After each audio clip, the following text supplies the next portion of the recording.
தாய் மரண படுக்கையில் போக முடியாது, இங்கதான் இருக்கணும். 80 வயது இதய நோய், போக முடியாது, இங்கதான் இருக்கணும். இந்த சூழலில் ஒரு மகன் இளம் வயதில் வந்தான்.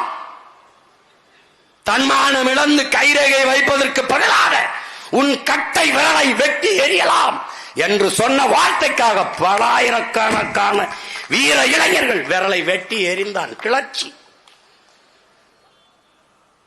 அந்த கைரேகை கொடுஞ்சட்டம், குற்ற பரம்பரை சட்டத்தை எதிர்த்து போராடி அந்த ஒற்றை மகனுக்கு இந்த நிலத்தில் துணை நின்றவன் எவன்?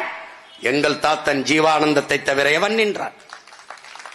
வைக்கத்தில் போராடினீர்கள் என்கிறீர்கள், இங்கே சாதி ஒழுக்க அடக்குமுறை ஒடுக்குமுறை எல்லாவற்றுக்கும் போராடின என்கிறீர்கள்.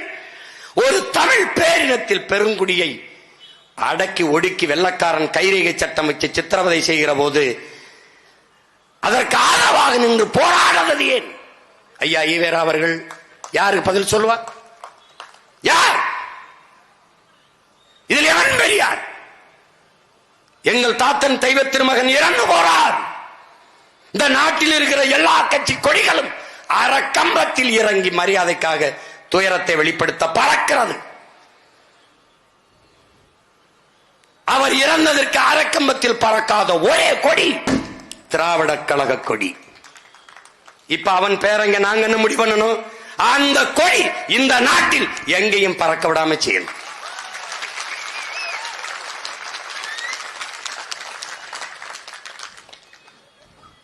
நான்